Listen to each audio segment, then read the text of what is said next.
कुल देवता अगर हमारे रुष्ट हो जाएं तो व्यक्ति के जीवन में क्या हो सकता है? अड़चन आना स्टार्ट हो जाएगी, आपकी वंश वृद्धि रुक जाएगी। अगर कुल देवता और कुल देवी दोनों में से कोई भी रुष्ट हो गया आपका, अब आपको कहीं से भी रोजगार प्राप्त नहीं होगा। जो इष्ट देव हैं हमारे, उनका हमारे जीवन में कितना अहम रोल है। उस समय तंत्र के माध्यम से जो इष्ट की पहचान की जाने लगी, वो उनके मन के आधार पर की जाए। अगर आपके घर में, मेरे किसी घर के अंदर पितृ है, वो सामने आके बोलेगा, आंखें बंद करवाने के बाद उसको सामने पितृ खड़ा करूंगा, पितृ उससे बात करेगा। आज हमारे साथ जो मेहमान जुड़े हैं, तंत्रा एक्सपर्ट, 20 साल से वो लोगों की सेवा कर रहे हैं। मैं स्वागत करना चाहूंगा सिद्धेश्वर सरकार महाराज जी। कोई पिछले जन्म में अगर महादेव का भक्त होगा तो कुंडली के अकॉर्डिंग जन्म से महादेव उनके इष्ट देव होंगे। नहीं, ऐसा नहीं होता है। हमारे तंत्र में ऐसा नहीं माना जाता है। देखो, कुंडली एक अलग मैटर हो गया, कुंडली एस्ट्रोलॉजर में हो गया, ठीक है ना। एक आयुर्वेदिक इलाज होता है, एक होम्योपैथिक होता है, वो एक एलोपैथिक होता है, ठीक है ना। तीनों का सिस्टम अलग अलग है, तीनों का सिस्टम और तीनों का जो इलाज करने का तरीका है वो भी अलग है, दवाई भी अलग है। हमारा सिस्टम ये है कि तंत्र में आपके गुरु इष्ट तो हर जन्म में अलग अलग ही होंगे। हो सकता है 2 जन्मों में लगातार एक आ जाए, 3 जन्मों में लगातार एक आ जाए, ये हम नहीं कह सकते। केवल गुरु प्रत्येक जन्म में एक मिलेगा आपको। अगर मुझसे आपने दीक्षा इस साल में ली है ना, इस जीवन में आपने मुझसे दीक्षा ली है, तो आपने पिछले कई जन्मों से आप मुझसे दीक्षित होते आ रहे हैं। आपका भी जन्म हो रखा होगा, बिल्कुल, किसी न किसी रूप, अलग अलग रूप में। हाँ, किसी न किसी रूप में आपका भी जन्म हुआ है, मेरा भी जन्म हुआ है। मैंने आपको दीक्षा दी है, उस रूप में आपको अघोर रूप में दी हो, या मैं उस समय संत हूँ, या मैं उस समय पे बिल्कुल सन्यासी हूँ, या कोई साधु हूँ या नागा साधु हूँ। बट मैंने आपको किसी न किसी रूप में दीक्षा दी है, तभी आपने इस जन्म में मुझसे दीक्षा ली है। मतलब कि इष्ट अलग अलग होते हैं, गुरु हमेशा एक ही रहेगा। और ये गुरु शिष्य आपस में कनेक्टेड। बिल्कुल, अगर इस पिछले जन्म में मैंने अगर 500 शिष्य बनाए, तो 500 शिष्य इस जन्म में 101% मुझे मिले। उनको दीक्षा दूंगा मैं इस जन्म में, उसके बाद उनको आगे बढ़ाऊंगा। हो सकता है कि 500 के ऊपर जो मिले वो इस जन्म में नहीं मिल जाए, बट पिछले जन्म के तो मुझे मिलने ही मिलने हैं। अगर कोई शिष्य पिछले जन्म में 202 गुरुओं से अगर अटैच रहा है, तो वो इस जन्म में 2 गुरु से अटैच रहेगा, उन्हीं दो से रहेगा, उन 2 से अटैच रहेगा। हो सकता है तीसरा गुरु इसमें अगर इस जन्म में अलग मिल जाए, बट पिछले गुरु मिलने ही मिलने हैं। ये कुंडली के आधार पे अगर थोड़ा सा मैं बताऊं तो देखा जाता है कि आपकी राशि क्या है, फिर राशि का स्वामी देखा जाता है, और राशि के स्वामी का जो गुरु है वो कौन है वो देखा जाता है। कि जैसे कि आपकी जो राशि है, कुंभ राशि मानते हैं, कुंभ राशि मान के चलते हैं। कुंभ राशि का जो स्वामी है वो शनि है, शनि के जो गुरु हैं वो शिव है, भगवान शिव। तो शिव उसके इष्ट हो गए। इस टाइप से कुंडली में हम लेते हैं, ठीक है। मेरी राशि मेष है, मेष राशि के हिसाब से मेरे मेष राशि का जो स्वामी है वो मंगल है, और मंगल के जो गुरु है हनुमान जी। तो हनुमान जी और महाकाली दोनों को मेष राशि का इष्ट माना गया है। इसी प्रकार से सब राशियों का कुंडली के आधार पर अपन इष्ट सेट कर सकते हैं, या फिर हम वैसे अगर भाव से देख सकते। हाँ, कुंडली किसी को पता नहीं है कि मतलब बहुत से लोग 80% लोग आज से 20 साल पहले कोई नहीं लिखता था कि किसके जन्म कब हुआ। ये तो अभी 20 साल से चौचले होने लगे कि बर्थडे मनाओ और ये मनाओ और मनाओ।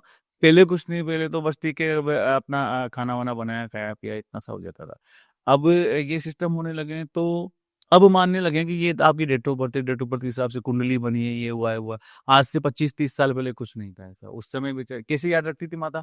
मेरी मम्मी ने मेरा बर्थडे पता कैसे याद रखा है? मेरा बर्थडे याद रखा है कि यार कि बेटा, मैं पूछता मम्मी कब हुआ था ना, कि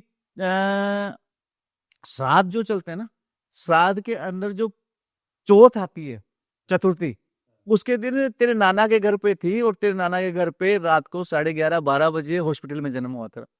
अब चौथ कब आई थी मुझे पता ही नहीं है। हाँ। अब कब हुआ था, पर वो निकाला जा सकता है। बट निकालोगे कब? अब उसको ये पता हो कि मैं 1981 में हुआ हूँ या 82 में हूँ, तब निकाल सकते हो उस चीज को, हाँ, है ना। लेकिन साल ही पता नहीं है। अब साल पता नहीं है, उसने तो बोल दिया। अब वो बोले, मैं बोला मैं चल ठीक है, कोई दिक्कत नहीं, हुआ था। अब वो मैं निकालू, कब का निकालू? उस दिन तेरे नाना जी की छुट्टी थी, दूसरे दिन। तो कहने का मतलब, पहले हाँ ऐसा ही लोग थे ना, वो ऐसे रखते थे कि अगर किसी से पूछो कब हुए थे तो बोले कि कुछ नहीं, रात का समय था। अब रात को मतलब ठंड में तो 7 बजे से लेकर 6 बजे तक। हाँ, रात का समय। दूसरे दिन क्या है, हम लोग गणगौर पूजने जाने वाले थे, तो शायद गणगौर के एक दिन पहले तो हुआ था।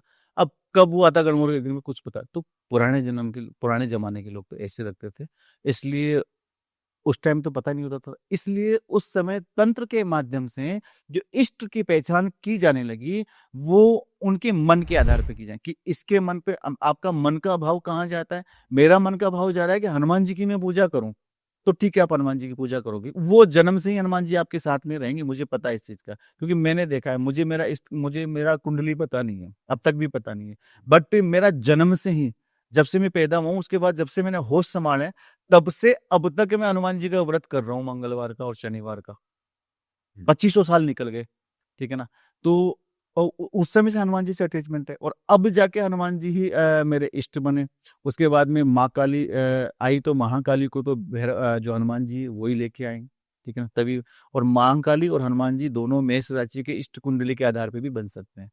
तो दोनों में अगर आप कंपेयर करो तो सेम ही निकलता है, लगेगा। हाँ। अच्छा, अगर किसी व्यक्ति का अलग अलग मतलब किसी एक भगवान के प्रति भाव नहीं है, वो सब में भाव रखता है, तो वो कैसे अपने इष्ट को पहचाने? क्या ऐसा होगा कि उसको सबसे पहले एक के अंदर अपना हो? नहीं, वो रखने की आवश्यकता ही नहीं है। हाँ। रखने की आवश्यकता ही नहीं है। वो मुझे पता है, आप 50 लोगों में पूछ लेना, वो अपने आप वो बोलेगा कि गुरुजी हमारे घर के अंदर तो लक्ष्मी जी को पूजते हैं, बजरंगबली को पूजते हैं और माता काली को पूजते हैं, इसके अलावा कभी-कभी भैरव की सबकी पूजा करते हैं हम लोग तो। फिर आप उससे पूछो कि नहीं, ये तो चलो ठीक है, सबकी पूजा होती है, बट तुम्हारा एक अटैक्शन, तो कहीं ना कहीं दिल से अटैचमेंट एक से मिलेगा ही मिलेगा, 100% मिलेगा। ऐसा होता ही नहीं है। अब तक मेरे पास जितने शिष्य हैं, कम से कम मेरे पास में लगभग 1500 से ऊपर शिष्य हैं इस समय पे, बट उनमें से एक भी शिष्य ऐसा नहीं है कि वो सबको इष्ट मान के पूजा करता है। उनमें से सब शिष्यों के इष्ट अलग अलग और एक प्रॉपर सिस्टम होता है। हमारा जो इष्ट देव है हमारे, उनका हमारे जीवन में कितना अहम रोल रहता है? अहम रोल जन्म से लेकर मृत्यु तक इष्ट देव का ही रोल रहता है, ठीक है ना। आपको आपकी शादी कब होनी है, आपकी पढ़ाई कितनी होनी है, पढ़ाई कहाँ तक होनी है, पढ़ाई के बाद में आपका जो रोजगार है वो किस दिशा में जाएगा, कहाँ जाएगा, कैसे जाएगा, शादी होनी है तो कैसे, कब, कहाँ, ये सब कुछ इष्ट ही करवाता है आपका। यदि आप समय से इष्ट को पहचान लेते हो, समय से आप इष्ट को मानने लग जाते हो, समय से इष्ट का जाप करने लग जाते हो, तो आपके जीवन में फतेह ही फतेह होगी। कभी आपको छोटी-मोटी उलझनों से डरना ही नहीं पड़ेगा।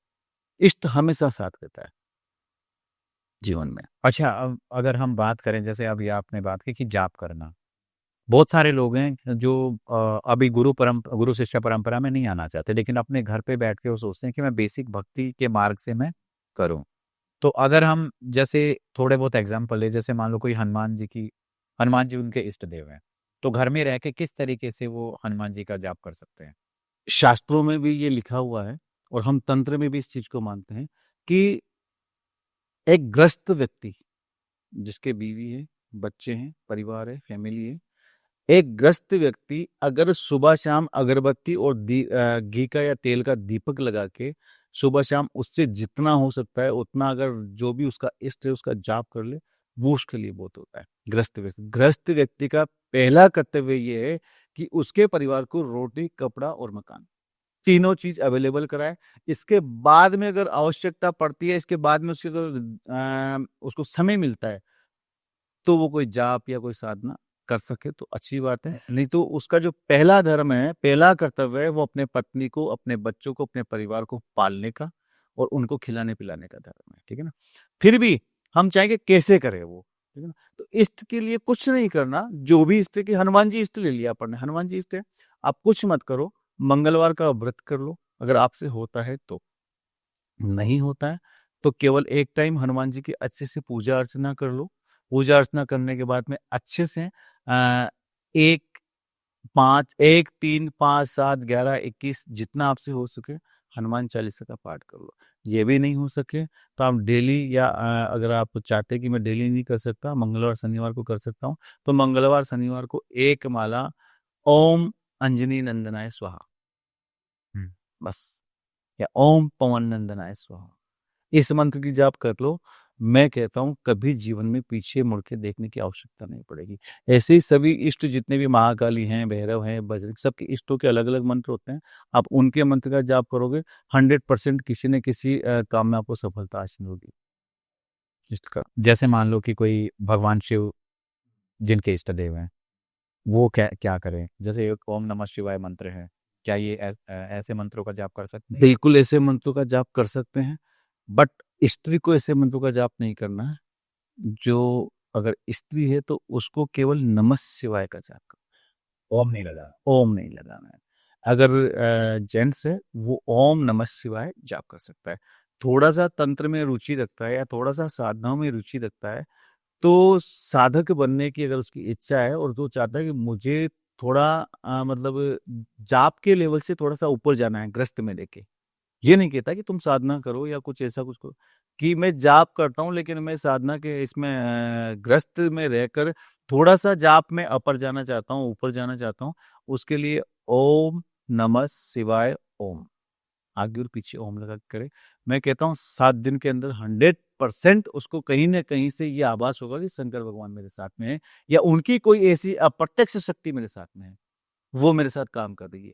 7 दिन का अनुभव आप करके देखें 100% मिलेगा उसको। क्या? ओम नमः शिवाय ओम। हाँ, विधिवत तरीके से शंकर भगवान की पूजा करें। पंचोपचार पूजन होता है, पंचोपचार पूजन करें और पंचोपचार पूजन करने के बाद में वो हनुमान जी ओम नमः शिवाय ओम का जाप कर ले। 7 दिन के अंदर अनुभव मिल जाएगा उसको। जिन लोगों के देवी माँ इष्ट है, अब देवी माँ में भी ऐसा होता है ना कि कुछ लोगों की माँ जगदम्बा को इष्ट मानते हैं, कुछ लोग माँ महाकाली को मानते हैं। तो इनके कैसे मंत्र हो सकते हैं और कैसे पूजा करें? बिना गुरु की बात कर रहा हूँ मैं, नॉर्मल गृहस्थ में। देखो, पहली बात तो ये है कि मैं एक बात आपको बता दूँ, बिना गुरु के तो पूजा करनी ही नहीं चाहिए। कौन-सी पूजा? इस लेवल की जो अपन जाप करते हैं, जाप लेवल की। बिना गुरु के आप इतना करिए, आपने अपना जो भी स्नान करवा दिया देवी-देवताओं को, उनको तिलक लगा दिया, उनको कुछ पुष्प माला वगैरह जो है वो चढ़ा दी। इसके बाद में उनको थोड़ा-सा सेंट इत्र वगैरह लेके थोड़ा-सा उनको छींटा लगा दिया। मिठाई या जो भी आपके घर के अंदर मिठाई है, शुगर, शक्कर है या कोई मखाने वगैरह मीठे का भोग लगा दिया। इतना आप कर सकते हैं। इसके बाद आरती करी, हाथ जोड़ लो, प्रणाम कर लो, उनसे प्रार्थना कर लो कि मुझे ये दे दो, वो दे दो। ठीक है? उठ जाओ आप। बिना गुरु के इतना ही आप करें। ये मतलब पर्सनल राय है मेरी, ठीक है ना? इतना ही करना चाहिए। आप चाहते हैं कि मैं कोई जाप करना चाहता हूँ, तो या तो आप गुरु बनाइए, सर्वप्रथम। गुरु नहीं बनाना चाहिए, अब मुझे मिल नहीं रहा, कहाँ जाऊँ, कैसे जाऊँ, किसको गुरु बनाऊँ? आजकल तो सब फ्रॉड है। यूट्यूब पे फ्रॉड ही फ्रॉड बाबा भरे पड़े हैं बहुत से, 90%। तो किसको गुरु बनाऊँ? आप अगर आपका इष्ट काली है, भैरव है, बजरंग है, कोई भी है, कोई दिक्कत नहीं है। केवल मात्र आप शिव के सामने बैठकर शिव को एक बार ये बोल दीजिए कि हे भोले शंकर, हे भोले बाबा, मेरा कोई गुरु नहीं है, मैं आपको गुरु रूप में स्वीकार करता हूँ। अब मेरा गुरु जहां पर भी है, आप उसको मेरे साथ में ले आइए। आपको कहीं न कहीं से महीने में, 2 महीने में, 6 महीने में, 12 महीने में कहीं न कहीं से आपका गुरु किसी न किसी अटैचमेंट से आपको मिलेगा ही मिलेगा। 100% ये प्रायोगिक है हमारा, ठीक है? अब कहते हैं कि साहब गुरु नहीं है तो अपन जाप कैसे करें? महाकाली का जाप, क्योंकि महाकाली है, अगर कुछ ना कुछ उल्टा हो गया तो वो आपका बिल्कुल उल्टा कर देगी, है ना? तो इसके लिए जाप कैसे करें? पहले तो शिव को आप अप्रत्यक्ष गुरु बनाइए। गुरु बना लिया आपने, उसके बाद में आप महाकाली का पूजन करिए। नॉर्मल पूजन करने के बाद में आप उनका, अगर जगदम्बा दुर्गा आपका इष्ट है, तो ओम धूम दुर्गाय नमः, नॉर्मल सीधा मंत्र, इसका जाप करो। अगर आपकी महाकाली इष्ट है, तो ओम क्रीम कालिकाय नमः। सीधे-सीधे मंत्र हैं, ये दुर्गा सप्तशती के मंत्र हैं, ठीक है? अब आप चाहते हो कि नहीं, मैं तो ऐसा मंत्र जाप करूँ कि मुझे दुर्गा का भी लाभ मिले और महाकाली का भी लाभ, सभी का लाभ मुझे माताओं का मिले, तो ओम ऐं ह्रीं क्लीं चामुंडाय विच्चे, नवार्ण मंत्र है। नवार्ण मंत्र है। इसका आप जाप कर सकते हैं। इसका जाप कोई भी कर सकता है, लेकिन इसका जाप अगर आप गृहस्थ में हैं, तो ओम लगाकर करें। आगे ओम लगाना है। ओम ऐं ह्रीं क्लीं चामुंडाय विच्चे। अगर आप ओम नहीं लगाते हैं, तो आपको कुछ भी अनिष्ट छोटा-मोटा हो सकता है। क्योंकि जो तांत्रिक लोग होते हैं, जो साधक लोग होते हैं, वो बिना ओम के काम करते हैं, बिना ओम के ही जाप करते हैं। अगर आप साधक नहीं हैं, तो आपको ओम 100% लगाना है। तो ही आपको सफलता प्राप्त होगी, अन्यथा आपका कुछ उल्टा या अनिष्ट हो सकता है। ये आप ध्यान रखिए। चलिए अब बात करते हैं कुल देवता। कुल देवता कौन होते हैं और इनका हमारे जीवन में क्या रोल रहता है? कुल देवता एक तो आपके जन्म जन्मांतर से जो भी आपके जिस कुल में आप जन्म ले रहे हो, उस कुल के आपके जितने भी पीछे के जैसे कि पूर्वज। दादा, परदादा, सरदादा, बहुत सी जो भी पीढ़ियां हैं, उनका एक देवता होते हैं। ये गोत्र के आधार पे निश्चित होते हैं, है ना? कि आपका गोत्र क्या है, क्या नहीं। जैसे कि अब हम हैं, हमारा जो गोत्र है वो ब्राह्मण है, भार्गव ब्राह्मण है, भृगु ऋषि की संतान है। हमारा जो गोत्र है वो गंगवारिया, गंगवारिया। हमारे गोत्र के जो कुल देवता हैं वो शिव हैं, और जो कुल देवी है वो आदिशक्ति, केवल आदिशक्ति। आदिशक्ति जो माता है वो हमारी कुल देवी है। इसी प्रकार प्रत्येक गोत्र के कुल देवता, कुल देवी अलग अलग होते हैं। वो शास्त्रों में विदित है। अगर जैसे कि अब किसी भी जाति का गोत्र या किसी भी जाति का अपन कुल देवता जानना चाहते हैं, तो गोत्र के आधार पे आप उनके आप पीछे की वंशावली उठा लीजिए, उसके अंदर सब कुछ पता चल जाएगा। गोत्र, इसका गोत्र ये है और उसका कुल देवता कुल देवी ये है। उसके आधार पे अपन कुल देवता या कुल देवी की पूजा कर सकते हैं, या फिर अपने पूर्वज से पूछ लीजिए, वो बताएगा। अपन अपने आधार पे, अपने मन के आधार पे केवल इष्ट को मान सकते हैं, कुल देवता या कुल देवी को अपन अपने मन के आधार पे नहीं मान सकते। अगर कुल देवी या कुल देवता अगर हमारे रुष्ट हो जाएं तो व्यक्ति के जीवन में क्या हो सकता है? व्यक्ति के जीवन में कुल देवता या कुल देवी रुष्ट हो जाए तो कुल देवता और कुल देवी दोनों में से कोई भी रुष्ट हो गया आपका, अब आपको कहीं से भी रोजगार प्राप्त नहीं होगा। ठीक है, रोजगार में मतलब अड़चन आना स्टार्ट हो जाएगी। अगर रुष्ट हो गए हैं तो अड़चन आना स्टार्ट हो जाएगी। आपकी वंश वृद्धि रुक जाएगी कि आपको घर के अंदर बच्चे नहीं हो रहे हैं, लड़कियां ही लड़कियां हो रही है। वंश लड़कियों से नहीं बढ़ता, लड़कों से वंश बढ़ता है। ठीक है ना? तो लड़के नहीं होंगे, आपके 7 लड़कियां हो गई सब, अब लड़का हो ही नहीं रहा। ठीक है, इसके अलावा आपके घर के अंदर से बीमारियां जाने का नाम ही नहीं लेंगी। जो बीमारियां हैं वो आपका जाने का नाम ही नहीं लेंगी। बीमारियां घर में भरी रहेंगी, कुछ ना कुछ घर के अंदर गृह क्लेश होता रहेगा। घर के अंदर पारिवारिक झंझट, जैसे कि कोई जमीनी विवाद होते हैं या कोई मकान का विवाद, ऐसे विवाद चलते रहेंगे। ये चीजें अगर कुल देवता और कुल देवी नाराज हो जाती है तो 100% ये लक्षण है कुल देवता और कुल देवी के नाराज होने के। अगर कोई आदमी आके में बोलता है गुरुजी हमारे साथ ऐसा हो रहा है तो उन लक्षणों के आधार पर हम पहचानते हैं कि इसके साथ में क्या हो रहा है। शक्तियां बाद में आके बात करती हैं, बट पहले हम लक्षणों के आधार पर पहचानते हैं उसको। अगर एक ऐसा केस लेके जिसके कुल देवी कुल देवता नाराज है और वो जा रहा है साधना के लिए, वो अपर लेवल की साधना कर रहे हैं, लाइक माँ काली की साधना, माँ जगदम्बा की साधना, हनुमान जी की, तो ऐसे में क्या होगा कि अगर जैसे वो हनुमान जी की साधना करेगा तो कुल देवता कुल देवी जो रुष्ट थे वो सही हो जाएंगे, या फिर पहले उनको उनकी पूजा करनी पड़ेगी? पहले आपको अपने कुल देवता और कुल देवी को मनाना पड़ेगा। उसके बाद ही आप किसी साधना क्षेत्र में आप जा सकते हैं। साधना क्षेत्र में जाके साधनाएं कर सकते हैं। यदि आपने कुल देवता और कुल देवी को मनाया नहीं है, कुल देवता तो छोड़ो, कुल देवता तो बात की बातें हैं, है ना? कुल देवता तो बहुत पीछे, क्योंकि कुल देवता तो अपने 10-20 पीढ़ियों से चले आ रहे हैं पीछे से। बट पितृ, पितरों का नाम सुना होगा कि पितृ होते हैं ना? पितृ यदि नाराज हैं आपके तो भी आप साधना क्षेत्र में आगे नहीं बढ़ सकते। पितृ तो अभी 1-2 पीढ़ी से ही हुए होंगे ना, 100 साल से होंगे, 50 साल से हुए होंगे। उन्हें पितृ, अगर वो पितृ नाराज हैं तो भी आप उस साधना क्षेत्र में आगे नहीं बढ़ सकते और 100% आपको विफलता मिलेगी इसके अंदर। बिल्कुल। क्या किसी को ये सटीक जानना हो कि उसके पितृ नाराज है या कुल देवता कुल देवी नाराज है, तो ऐसा कोई तरीका है जिससे पता लगाया जा सकता? कुल देवता और कुल देवी नाराज, इनके लक्षण सेम होते हैं। लक्षणों से ही अपन जानकारी लेते हैं। आप कहोगे कि डॉक्टर को जाके बोलोगे कि डॉक्टर साहब मुझे छींक आ रही है प्लस नाक में पानी से आ रहा है, तो क्या जुकाम हो गया। लक्षण, बीमारी के लक्षण, उनके क्या लक्षण घर के अंदर दिखाई दे रहे हैं, उन लक्षणों से अपन पहचान सकते हैं कि इसके कुल देवता नाराज हैं या इसके पितृदेव नाराज हैं। अगर पितृदेव नाराज हैं तो आपके घर के परिवार का, अगर आपको पितृदोष है तो आपके घर के परिवार का जो एक तो बच्चे हैं ना, बच्चे जैसे कि मान लो जो लगभग 18 साल से ऊपर हो चुके हैं, वो अपने बड़ों का कहना नहीं मानेंगे। ठीक है, बड़ों का अनादर करेंगे। ये लक्षण होते हैं पितृ दोष के। प्लस ये जो घुटना है ना, ये कई लोगों को देखा होगा बैठे बैठे घुटना हिलाते रहते हैं, ये हिलाते हैं ना, देखा होगा कहीं का, है ना? उसको बोल देना तेरे घर के अंदर पितृ दोष है, बिना कहीं बोल देना। आपके अधिकतर गुप्तांग को यहाँ से मतलब एक झुंड चलती है या कुचर चलती है, वो चीजें हल्का यूं करते रहते हैं हमेशा ना गुप्तांगों को, तो ये पितृदोष के लक्षण है। अगर आप बार बार दिन में 1 घंटा आप बैठे हैं, 1 घंटे में आपने 10 बार ऐसे कर लिया यूं करके, इसका मतलब 100% पितृदोष। ठीक है, बुजुर्ग आदमी बैठे हैं सामने, उसके सामने आप ये पैर पे यूं पैर रख के बैठे हो, बुजुर्ग आगे सामने बैठा है, अब आपकी आदत है पैर पे पैर रख के बैठ गए आप, इसका मतलब आपको पितृदोष है। ये लक्षण होते हैं पितृदोष के। प्लस आपके बिजनेस धंधा वगैरह कम होता चला जाएगा और आपके हाथ पैरों में दर्द रहेगा। जॉइंट पेन जो होता है ना, ये पितृदोष की वजह से होता है। आपने देखा होगा 25-26 साल के लड़कों को जॉइंट पेन होने लग जाता है, वो पितृदोष की वजह से।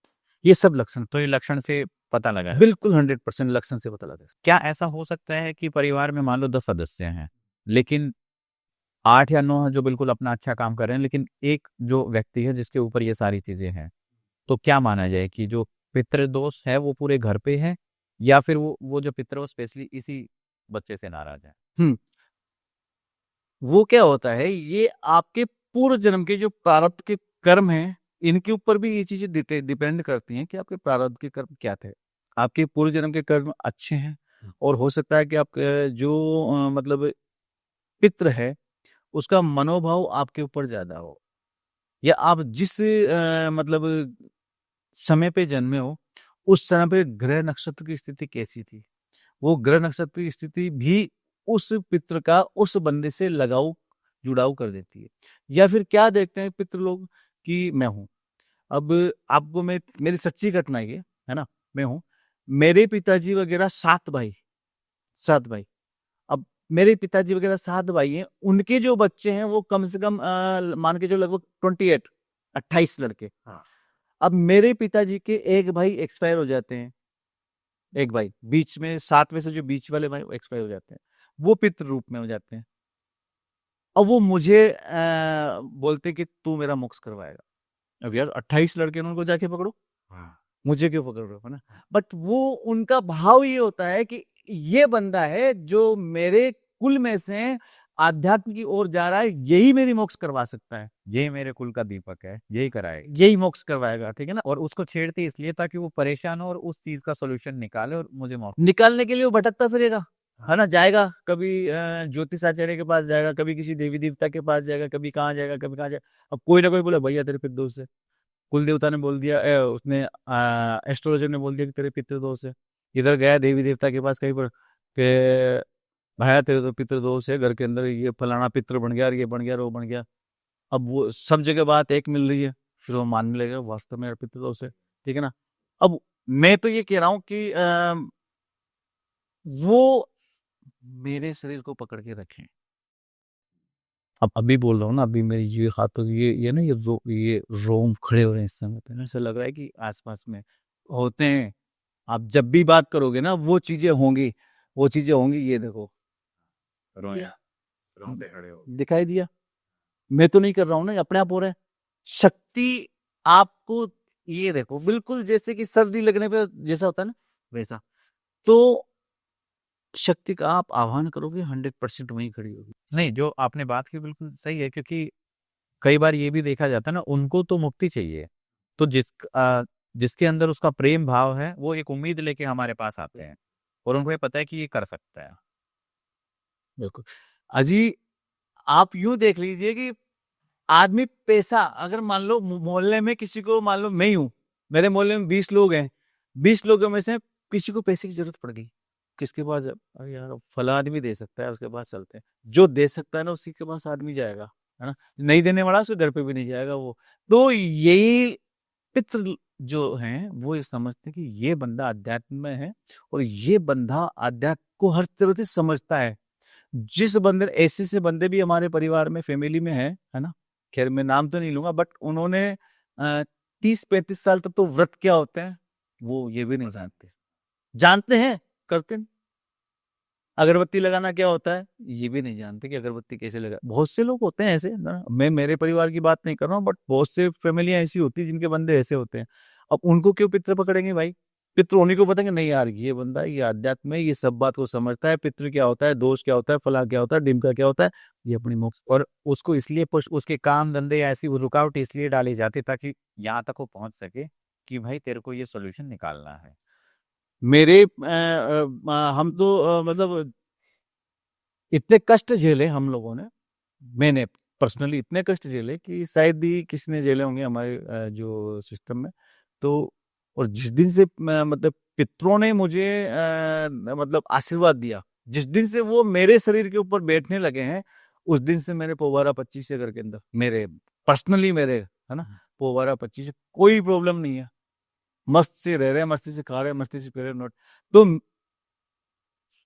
पित्र जो है ना, पितृ उसी को देखते हैं, इसीलिए देखते हैं। आपका प्रश्न था कि पितृ एक प्रॉपर को क्यों पकड़ते हैं, इसीलिए पकड़ते हैं कि वो बंदा ही उनकी मदद कर सकता है, वो बंदा उनको शोक से मोक्ष की तरफ ले जा सकता है। इसीलिए वो प्रॉपर उसी आदमी को पकड़ के उसको परेशान करना स्टार्ट करते हैं और फिर वो उसकी मोक्ष करवाता ही करवाता है।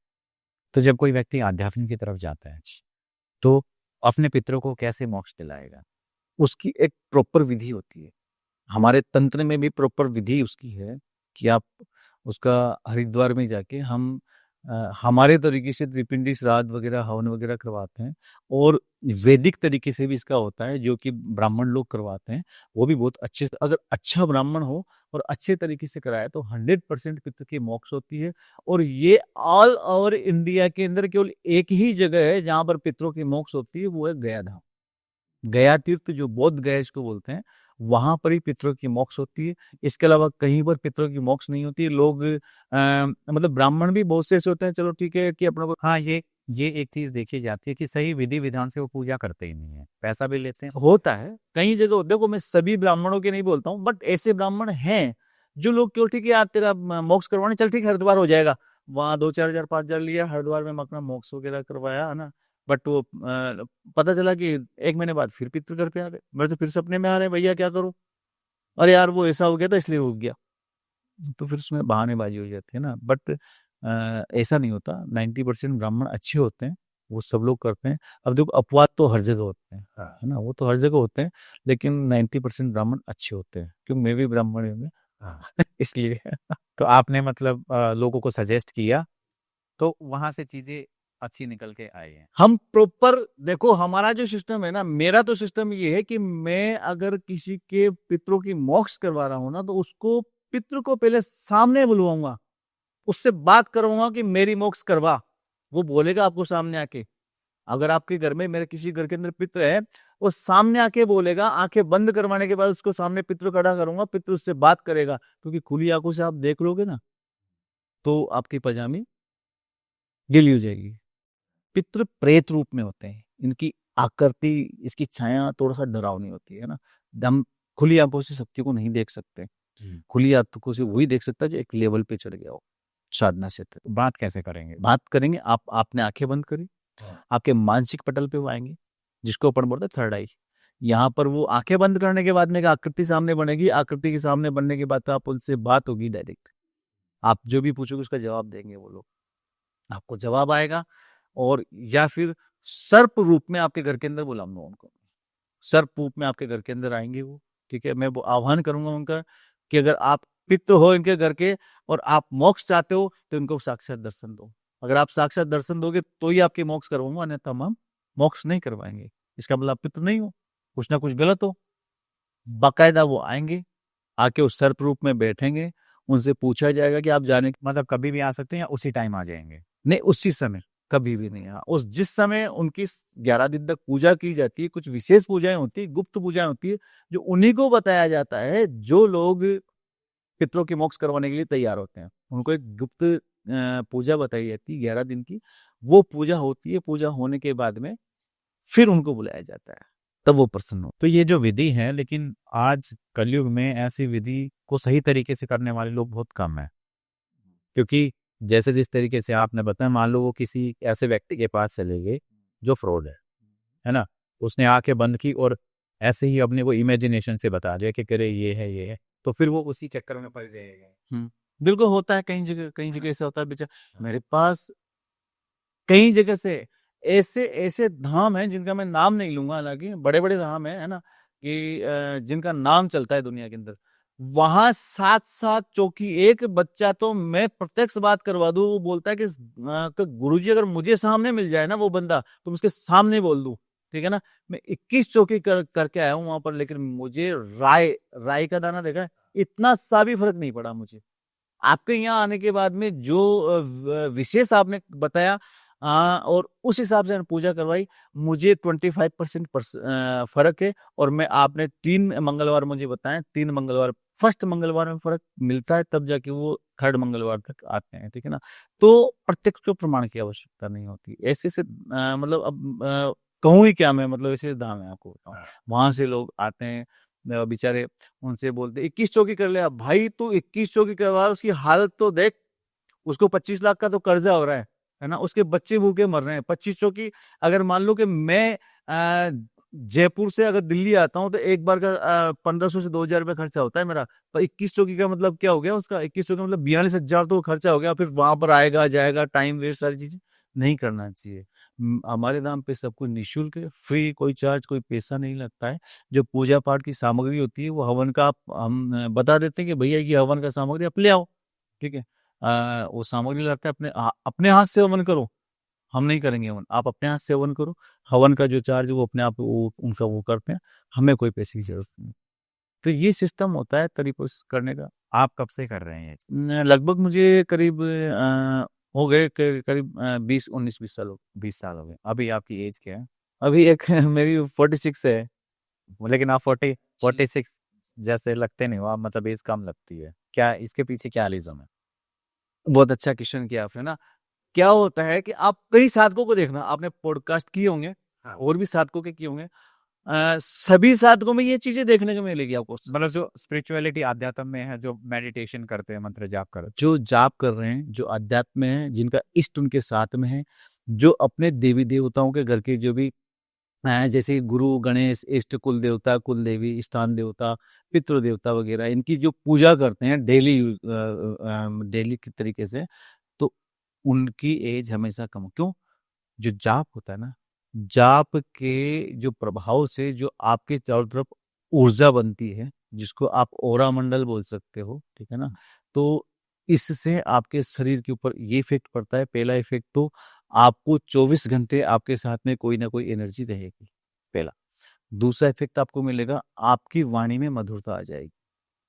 साधक, साधक का मतलब शांत। पहला गुण साधक का ये होना चाहिए, अगर वो शांत है तो साधक है। साधक को कभी गुस्सा नहीं आता है, भले ही आप उसको कितना ही कुछ बोल लो। मेरे पीछे से कोई भी लोग गाली निकाले, मुझे कोई मतलब नहीं है, निकाल रहा है निकालने दो। वो जितना गाली निकाल रहा है उसके पाप बढ़ रहे हैं, पुण्य घट रहे हैं, और मेरे पुण्य बढ़ रहे हैं, उसके पाप कट रहे हैं। ठीक है ना। तो कहने का मतलब साधक को शांत होना चाहिए, ठीक है। दूसरा है कि जो साधक होता है वो जितना जाप करेगा उसकी आयु उतनी कम दिखना स्टार्ट हो जाएगी। क्यों? क्योंकि उसके चेहरे पे जो नूर होगा ना, जो चेहरे के ऊपर चमक होगी, वो चमक अपने आप वहां उस एज को रोक देती है। हिरण्यकश्यप का नाम सुना होगा आपने, ठीक है ना। राजा बलि का नाम सुना होगा आपने, और भी कई राक्षस भी हुए हैं, और रावण का नाम आपने सुना होगा। रावण तो सभी जानते हैं, रावण को तो, ठीक है ना। ये सब लोग साधना साधना करके ही आगे बढ़े हैं। साधना मतलब किसी भी एक इष्ट का जाप करना। ओम ब्रह्मदेवाय नमः, ओम ब्रह्मदेव की साधना कर ली आपने, और किसी को नहीं पकड़ाना। ब्रह्मदेव आएंगे आशीर्वाद। अब इनकी साधना होती थी मतलब 10-10 हजार साल तक, 5-5 हजार साल तक, इतनी बड़ी बड़ी साधनाएं होती थी। ये एक बार लगा के बैठ, क्योंकि इनको जो प्राण है इनको सिर में चढ़ाना, वो सब कुछ सिखाना पड़ता है, सब कुछ आता है उनको। तो ये चढ़ा के बैठ जाते थे। इनके एक ऋषि तो ऐसे हुए थे जिनके मतलब शरीर पे दीमक चढ़ गई थी, दीमक खा गई थी, केवल कंकाल कंकाल रह गया था, ठीक है ना। तो जब उनको आशीर्वाद मिला तो वो अपने आप एक अपना यौवनावस्था में वापस आ गए। तो साधना एक ऐसा मार्ग है जिससे आप अपनी भूख को रोक सकते हो, प्यास को रोक सकते हो, आपकी उम्र को रोक सकते हो, आपकी श्वास को रोक सकते हो, और आपकी वाणी को रोक सकते हो। हर चीज को आप रोक सकते हो। तो इसीलिए मेरी भी थोड़ी सी उम्र कम लग रही है कि मतलब ज्यादा नहीं, थोड़ा बहुत कर लेता हूँ जाप वगैरह, है ना। जाप खूब किए मैंने, 8-8 घंटे, 7-7 घंटे, 11-11 घंटे बैठ के नाइट को 7 बजे बैठ गया, पता नहीं है कब खाना है, कुछ नहीं खाना, सुबह 7 बजे उठना है तो उठना है। तो आप ध्यान में बैठते थे या फिर नॉर्मल माला से जाप? नहीं, मैंने माला से जाप नहीं किया कभी। माला से वही जाप करता हूँ जिसकी मुझे कैलकुलेशन करनी है कि आज मुझे 11 माला का हवन करना है, तो 11 माला के लिए मैं हवन के लिए जाप करूँगा उसका, ठीक है ना? वैसे बस एक बार लगाया अपना आसन, आसन लगा के बैठ गए, अपना जो भी जाप है वो मन में चल रहा है, वो मुँह से बाहर नहीं निकलता कभी भी। अगर आप मुँह से बाहर निकालोगे तो उसकी बाद ऊर्जा आपको कम मिलेगी। एक तो आप कर रहे हो ओम नमः शिवाय, ओम नमः शिवाय, तो आप ओम नमः शिवाय बोल रहे हो, आप अंदर तो कम जा रहा है, वो आप बाहर ज्यादा जा रहा ठीक है ना? तो ब्रह्मांड में घूम गया, ऊर्जा आपको कम मिली, सारे ब्रह्मांड में ऊर्जा फैल गई, पहला। अब दूसरा जो है वो उपांशु जाप बोलते हैं। आप इसके अंदर कि आपके होठ हिलने चाहिए, आवाज बाहर नहीं आनी चाहिए, जैसे इस टाइप से। इसमें आपकी आवाज बाहर नहीं आ रही, केवल आपके होठ हिल रहे हैं, ठीक है ना? इसमें आपको मतलब आपकी जो ऊर्जा होगी वो 70% अंदर रहेगी, 30% ही बाहर निकल पाएगी। यदि आपने मुंह बंद करके जाप किया है ना तो आपकी 100% ऊर्जा अंदर ही रहेगी। तो आपको जाप जो करना है वो 100% लेने के लिए आपको अंदर ही जाप करना है, मुंह नहीं खोलना है। और अगर आप क्योंकि ये बहुत कम साधक कर पाते हैं, एक लेवल अचीव करने के बाद ही ये चीज बनती है शरीर में कि आप मुंह बंद करके कोई जाप कर सकते। अभी आप करो, नहीं कर सकते, अब करके देखो, ओम नमः शिवाय नहीं कर पाओगे, है ना? जिसकी एक हैबिट और जो एक लेवल एक चीज ये भी देखिए, कुछ ऐसे मंत्र होते हैं मतलब जो आप काफी टाइम से कर रहे हैं तो उसमें ही कितनी एक्सपर्टीज हो जाती है तो वो तो हो जाते हैं, लेकिन जब कोई नया मंत्र स्टार्ट करते हैं तो उस केस में क्या होता है कि वो थोड़ा सा जमने में समय लगता है। अब वो थोड़ा टाइम लगता है ना? बट अगर आप एक तो आप ये जो मुंह से बोल के कर रहे हो ना, अगर इस टाइम से जाप करोगे तो इस टाइम से आपका फ्लो नहीं बन पाएगा कभी भी। मंत्र का जो फ्लो है वो नहीं बन पाएगा। अगर आप उपांशु जिसमें मुंह से जाप आवाज नहीं आ रही, केवल उपांशु, इसमें इतना अच्छा फ्लो बनता है ना? आप जहां मुंह से बोल के 5 मिनट की एक माला करोगे, वहां उपांशु जाप करके 2 मिनट में एक माला कर दो। इतना फास्ट बनता है कि जैसे अ, ओम ऐम ह्रीम क्लीम चामुंडा वैचे, ठीक है ना? तो उसका अगर उपांशु जाप करते हैं तो आपको ओम चमड़ चम क्लीम चमड़ चम क्लीम चमड़ चम क्लीम चमड़ चम क्लीम चमड़ चम क्लीम चमड़ चम क्लीम चमड़ चम चमड़ चम। अब मेरे मन में तो स्पष्ट है, मुझे पता है ना? कि आपको लग रहा है कि यार मतलब कुछ गड़बड़ हो रहा है, गड़बड़ नहीं हो रहा, क्योंकि ये मतलब इतना फ्लो है हमारे अंदर, इतना दोबारा सुनो नहीं नहीं ये चीजें होती है ना, इतना फ्लो होता है, अपने आप बनता ही है। आपकी इष्ट की कृपा हो जाएगी, अपने आप बनने लग जाएगा। ओम एम ह्रीम क्लीम चामुंडाय उच्ची, इसकी माला आपको माला करने में 5 मिनट लगेगा, मुझे माला करने में 1 मिनट लगेगा। इतना फर्क साधक में अपने आप वो चीज आ जाती है। इसीलिए उम्र रुक जाती है आदमी की। बैठ गए हम, आसन लगा लिया, अब जाप कर रहे हैं, तो जहां आप 1 मिनट में 15 सांस लोगे, हम 10 सांस लेंगे केवल उस समय। रुक रही है ना आपकी जो उम्र है वो रुक रही है, ठीक है ना? और फिर इसमें जैसे कि अब इसमें वो प्राणायाम करना पड़ता है कि 1 मिनट तक प्राणायाम करते हैं, 1 मिनट तक केवल सांस बाहर ही निकल रही, आ ही नहीं रही, ओ तो इसमें बाहर ही निकल रही है, अब सांस ले नहीं रहे। तो अगर मान लो हम 15 मिनट प्राणायाम कर रहे हैं, तो आप 15 मिनट में आप यूं मानो कि 100 बार सांस लोगे, हम 50 बार लेंगे, तो आपकी उम्र रुक रही है। उम्र रुकने के हिसाब से आप मतलब वोटर आईडी कार्ड में तो आपकी 46 साल उम्र है, लेकिन हम यहाँ पर आपको 38-40 साल का ही लगेगा, वो कोई भी बंदा। तो अब इसमें एक सवाल आता है कि ऐसा बोलते हैं कि जब हमारा जन्म हुआ तो हमारे जो श्वास थे, हमारे सांस थे, वो निर्धारित कर दिए गए कि भाई इतने करोड़ तुम्हारे श्वास है ना? अब जो लोग मेडिटेशन करते हैं, ध्यान लगाते हैं, तो उनके जो सांस है वो कम होते हैं। पर वहीं अगर हम देखें, जैसे जो एथलीट होते हैं, वो जब दौड़ते हैं तो सांसें बहुत ज्यादा आती हैं, तो वो तो बहुत ज्यादा मतलब सांस ले लेते हैं, तो उनकी तो फिर आयु कम होनी चाहिए। आप देखो, बट उनकी आयु नहीं, आप इतिहास उठा के देखो, आप जो भी है ना, ये जो भी एथलीट जो भी होते हैं, ये केवल दौड़ते टाइम ही दौड़ते हैं ये, है ना?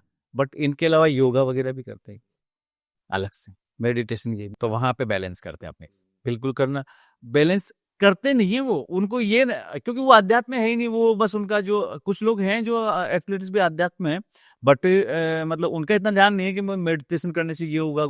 वो अपने आप में ही बैठ के अपना योगा, क्योंकि ऐसे लोग जो होते हैं ना खेल कूद में होने वाले, वो अपने अभ्यास को बनाए रखते हैं। डेली थोड़ा सा दौड़ लगाना, थोड़ा सा आपका मेडिटेशन करना, ये करना, तो उनका वो लेवल बराबर रहता है। और कुछ लोग ऐसे हैं जो जल्दी भी एक्सपायर हुए हैं, बहुत से लोग हैं ऐसे एथलेटिक्स में भी जो जल्दी दौड़ने वाले, तो मुझे लगता है जहाँ तक जल्दी एक्सपायर हुआ। तो जो गेम है वो हमारा वही है कि हमारी जो सांसें हैं वो निर्धारित। बस। अब जो व्यक्ति है जो बहुत धीरे धीरे सांस लेता छोड़ता है वो काफी लंबा जिएगा। हिमालय में ऐसे ऐसे महात्मा, ऐसे ऐसे साधु लोग पड़े हैं जो 700 साल से जिंदा हैं, 125 सालों। क्यों? उन्होंने आपकी 1 करोड़ सांस है, अब उन्होंने तो यहाँ चढ़ा लिया सांस को, उन्होंने सांस को यहाँ चढ़ा लिया, अब बंद कर लिया, उन्होंने सांस ले ही नहीं रहे वो बिल्कुल, तो वो बाकी है ना सांस तो उनकी। अब जिस दिन वो वापस यहाँ पर उतारेंगे उस दिन वापस जिंदा हो जाते हैं। कई देवरा बाबा को भी बोलते हैं कि कई ऐसी पीढ़ी होती है कि मेरे दादी ने भी देवरा बाबा देखा, मेरी मम्मी ने भी देखा, मैं खुद अभी 50 साल की हूँ, मैंने भी देखा। बिल्कुल, तो अब जिंदा है वो, देख लो आप। अभी वो एक वो बाबा थे, एक्सपायर हुए थे, वो जो थे वो 118 साल के कुछ ऐसे करके। तो ये सांस रोकने की क्रिया होती है और इससे रिलीफ भी मिलता है आपको, आपको दिमाग को रिलीफ मिलेगा, आपके शरीर को रिलीफ मिलेगा, संतुष्टि। आपके पास कुछ नहीं है बट आपको एक संतुष्टि बनी रहेगी दिमाग के अंदर, नहीं बस संतुष्ट हूँ, सब कुछ ठीक है, चल रहा है, बढ़िया, अच्छा चलता है, कोई मतलब नहीं है, दिन दुनिया से मतलब नहीं रहेगा बिल्कुल इस चीज से। तो जब भी समय लगे सांस को धीरे ये तो रोकना चाहिए, रोकना चाहिए। मैं कहता हूँ रोकना चाहिए। दिन भर में सारा मिला के 1 घंटा तो करो, 10 मिनट कब बैठ गए, 15 मिनट। अरे आप यूं कुर्सी पे बैठो, आप कुछ नहीं करा, बैठो ना, आप ऑफिस में बैठो, तो ऐसे करते रहो ना, कुछ नहीं करना अपने का। जरूरी नहीं कि आप अगरबत्ती लगा रहे हो, दीपक लगा रहे हो, फिर आप आसन लगा रहे हो। ऐसे ऐसे मन से ऐसे विधान है जो आप गटर में बैठ के कर सकते हो, जो संडास होता है जहाँ अपन लेटरिंग करते हैं वहां बैठ के आप कर सकते हो, ऐसी साधना है, कर सकते हो आप। चलिए साधनाओं पे बात करते हैं। आपने वो बहुत अच्छा टॉपिक स्टार्ट किया है। आपके पास अलग अलग देश के हर कोने से शिष्य आते हैं। आश्रम जो है वो आपका कहाँ, जयपुर में है? बिल्कुल, जयपुर में है मेरा, शिवदासपुरा में आश्रम है। और वहाँ पर मतलब ऑल ओवर इंडिया के, अगर मैं मोबाइल उठा के भी देखूं और आपको दिखाऊं, तो मेरी कॉन्टेक्ट लिस्ट में आप एक बार ऊपर फ्लो करें, इसको स्वाइप करें, उसके बाद में आप जहां भी उंगली रोकोगे वहां आपको आउट ऑफ स्टेट का साधक मिलेगा आपको, ठीक है ना। मैं आउट ऑफ राजस्थान के बहुत सारे लोग मिले, अरे राजस्थान नहीं, इंडिया से बाहर, आउट ऑफ इंडिया। बिल्कुल। मैं ऑस्ट्रेलिया जाके आया हूँ तंत्र में ही, ठीक है, फिजी आइलैंड में जाके आया हूँ, इसके अलावा सिंगापुर भी मैं इसी में गया हूँ, न्यूजीलैंड गया हूँ। 3-4 मेरे टूर बाहर के हो गए, आउट ऑफ स्टेट इसके कंट्री के लोग बहुत हैं जो कथाएं करने के लिए जाते हैं, देखो एस्ट्रोलॉजर भी जाते हैं, बट मुझे नहीं लगता कि कोई तंत्र में कोई बाहर गए, जाते हैं मतलब बहुत रेयर जाते हैं, बहुत रेयर जाते हैं को ना, क्योंकि एक प्रॉब्लम ये होती है कि लोगों का विश्वास नहीं होता। नहीं होता। ये प्रॉब्लम है। बिल्कुल सही बात है। विश्वास, जो ढोंगी लोग है ना, ढोंगी लोग, जो कुछ नहीं कि पुतला बनाया, पुतला बना के शमशान में चले गए, वो कर दिया, ये कर दिया, उन लोगों ने इस तंत्र को बदनाम कर रखा है। सबसे बड़ी बात ये है, तंत्र का नाम सुनते ही ये आ जाता है, अगर आपने कहा यार ये तांत्रिक है, पहला इमेज जो आपके दिमाग में बनेगा तांत्रिक का, वो बनेगा शमशान, डायरेक्ट। फिर दूसरा बनेगा काले कपड़े पहने हुए कोई व्यक्ति है जो कुछ ना कुछ ऐसे क्रिया कर रहा है, टोटके कर रहा है। तांत्रिक का मतलब, बट तांत्रिक की जो क्रियाएं होती थी,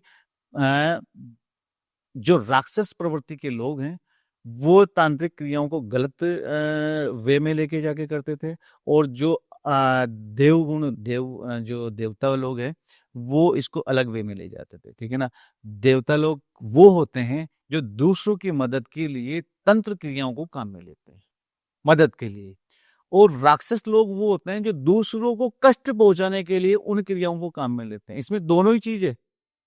ये वायर है ना, लाइट आ रही है, इसमें 2 वायर है ना, और लाइट एक ही है, लाइट एक ही। अब इसको या तो आप अच्छी यूज में ले लो कि ये बल्ब जला रहे हो, मेरे पास रोशनी आ रही है, मेरा फोटो अच्छा आ रहा है, मेरी सारी चीजें, और इसको आप हाथ लगा लो, झटका मारेगा एकदम से, है ना। तो अगर अच्छे यूज में भी आप ले लो, लाइट वही है, तंत्र वही है, लाइट वही है, एक लाइट का एक कार्य हो गया कि आपको वो प्रकाश दे रही है, खुद जल के आपको प्रकाश दे रही है। एक लाइट का कार्य हो गया कि आप टच कर रहे हो तो आपकी जान जा रही है। तो ये वो लोग हैं जिन्होंने तंत्र को गलत रास्ते पे ले जाके आप लोगों के नॉर्मल जनता के दिमाग के अंदर एक इमेज बना दी। तांत्रिक मतलब शमशान में रहने वाला, टोटके करने वाला, कच्चे कलवे वगैरह पालने वाला, या कोई मतलब ऐसा आदमी जो दारू पी के किसी को गलत करता है, जबकि ऐसा नहीं है। आप मदद करो। तंत्र आज ऐसे ऐसे लोग हैं जो इस तंत्र के लिए, हमारे गुरुजी को देख लो आप, करोड़पति हैं, कोई कमी नहीं है, हर प्रकार की सुख सुविधा उनके घर में मौजूद है। एक समय ऐसा था जब हमने देखा था, है ना, हम जब गए थे हमने देखा था कि घर कैसा था, वो कैसे थे, बट उन्होंने इस चीज को, तंत्र को अच्छे मार्ग में, लोगों की सेवा करना। बिल्कुल लोगों की सेवा करना, साधक तैयार करना, और साधक तैयार करके उनको अच्छे मार्ग पे ले जाना, उनको साधनाएं करवाना, ये चीजें उन्होंने तैयार की। आज वो भी अच्छे लेवल पे है और हम भी अच्छे लेवल पे हैं। और इन्हीं में ऐसे भी लोग हैं जो आज लोगों को ठग रहे हैं, लोगों को गलत वे में लेके जा रहे हैं, ठीक है ना, लोगों की मतलब क्रियाएं गलत कर रहे हैं।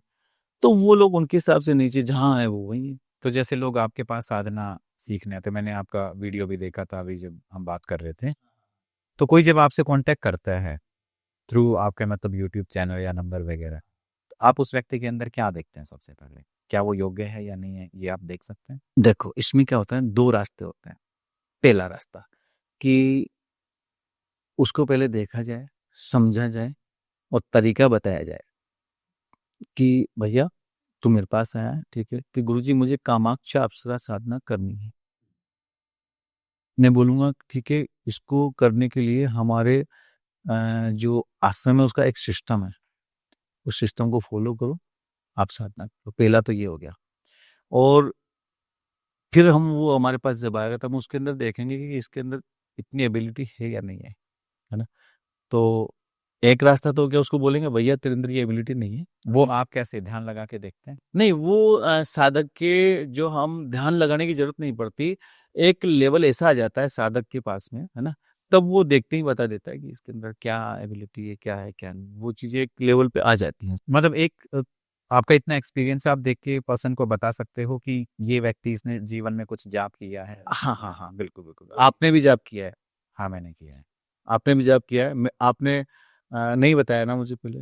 आपने अच्छे से जाप किए हैं, ठीक है ना, बढ़िया से जाप किए हैं, और आपने इष्ट को प्रॉपर लिया है हमेशा, ठीक है ना। आपने भी अपने इष्ट को प्रॉपर लिया है। कुछ गलतियां बीच में हुई थी, वो गलतियां सही आपने खुद ने की है, बिल्कुल सारा सिस्टम सही किया है, ठीक है ना। तो मेरा कहने का मतलब ये है कि मैं साधक को, मैं तो ऐसा कुछ नहीं हूँ, सब गुरु का आशीर्वाद, माता रानी की कृपा है, और पिताजी का, माताजी का आशीर्वाद है ना। उनके इस आशीर्वाद से सब कुछ होता है, और उनके आशीर्वाद से अपन करते हैं। और मुझे लगता है कि सही गुरु वही है कि कम से कम उसके अंदर इतनी कैपेबिलिटी होनी चाहिए कि अपने शिष्य का वो देख के बता सके कि ये उसके काबिल है या नहीं। अजी हम बता देते हैं, लेकिन आज के शिष्य ही बेवकूफ हैं। कैसे? गुरुजी मुझे मतलब नहीं, मुझे तो साधना करवा दो आप। भाई देख कैसा है, अभी ये सिस्टम फॉलो कर, उसके बाद में हम तुझे साधना दे। नहीं गुरुजी आप तो साधना, मैं तो साधना नहीं। मेरे मतलब अब तक अगर मैं चाहता तो मेरे 5 से 7 हजार शिष्य हो जाते, बट तो नहीं किया। क्यों? क्योंकि हम उसको पहले सिस्टम बताते हैं। हमारा एक सिस्टम होता है। क्या होता है? हमारे पास जो भी लोग आते हैं कि गुरु दीक्षा देना और साधना करवाना, ये तो हो गया मतलब एक अलग भाव कि हाँ बस मुझे तो गुरु दीक्षा देनी है, साधना करवाना है। ये इसका भाग्य है कि ये साधना कर पाता है या नहीं कर पाता है, इसको प्रत्यक्षीकरण होता है कि नहीं होता है, ये इसका भाग्य है, बाय लक।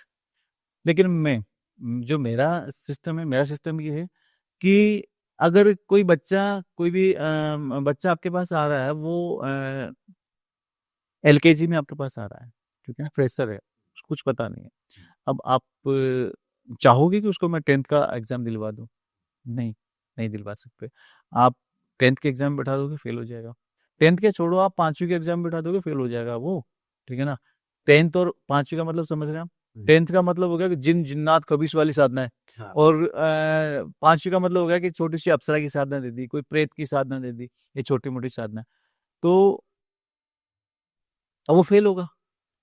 अब हमारा जो सिस्टम होता है कि भाई पहले तो आया है, सबसे पहले गुरु दीक्षा लो। गुरु दीक्षा लेने के बाद में आप अपने गुरु मंत्र का 1.25 लाख जाप करो, इसका दशांश हवन करो। ये हो गया फर्स्ट। अब सेकंड स्टेप है, आप गणपति, गुरु के बाद गणेश जी आते हैं, ठीक है ना। कि अब लोग बोलते हैं कि गणेश जी तो भगवान है, गुरु तो एक गुरु होता है नॉर्मल, ये वो नहीं। गुरु सबसे पहले सबसे पहले है, उसके बाद में भगवान है। भगवान भी गुरु के बाद में होते हैं। तो फिर गणपति का हम लेते हैं। गणपति का उनका हम जो भी हमारा अनुष्ठान है वो 1.25 लाख जाप का अनुष्ठान करवाते हैं मंत्र का। गणपति का गुरु जी प्रसन्न कर लिए अपन ने, गणेश जी प्रसन्न कर लिया। आप अपने इष्ट की तरफ जाएंगे। अब इष्ट कौन सा है हमारा? कि इष्ट हमारा हनुमान जी है। ठीक है भैया, ये साधना की साधना है हनुमान जी की, या आप हनुमान जी को प्रसन्न करो पहले। अब हनुमान गुरु भी हो गया, गणेश जी भी हो गया, इष्ट। अब कौन आ जाएगा? अपने घर के कुल देवता, घर के कुल देवता या कुल देवी, दोनों एक ही अनुष्ठान से प्रसन्न हो जाते हैं। कुल देवता कुल देवी का इष्ट अनुष्ठान होता है, वो 7 दिन का होता है। उससे कुल देवता कुल देवी भी हमने प्रसन्न कर लिए। प्रसन्न होना नहीं होना हमें मतलब नहीं है। हमने तो खाना परोस दिया है, अब हम खाने के लिए बोले आप खाइए, आपको भूख नहीं है, वो हमारी टेंशन नहीं हो, आपकी टेंशन। जब आपको भूख लगे आप खा लेना, मतलब हमने अनुष्ठान कर दिया, अब आपको प्रसन्न कर लिया है। अब आप प्रसन्न नहीं हो रहे हैं, फिर अब आपकी गलती है, मेरी कोई गलती नहीं है। यहाँ पर आप नहीं बोल सकते कुल देवता की साधना नहीं की आपने। कुल देवता कुल देवी हो गई। इसके बाद आप क्या आएंगे? घर के पितृ। आपको पितरों का अनुष्ठान भी करना पड़ेगा। पितरों का अनुष्ठान आपको वही 11 दिन का अनुष्ठान होगा पितरों का। आपने पितरों का अनुष्ठान भी कर लिया।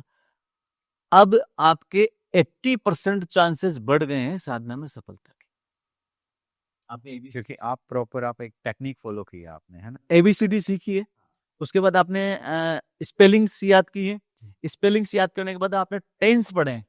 अब आप सेंटेंस बना सकते हो।